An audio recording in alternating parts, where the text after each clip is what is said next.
Hey, it's Willie at Iron Horse Truck Services. So today, I'm going to talk about belt squeals.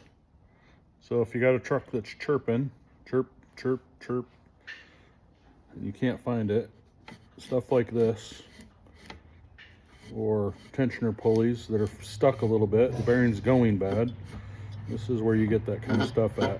So instead of waiting until it seizes up and the truck's broke down on the side of the road, when you hear it pulling the yard doing the chirp, chirp, chirp, chirp thing, feel free to take the belts off and actually see what's starting to seize before you need a tow truck.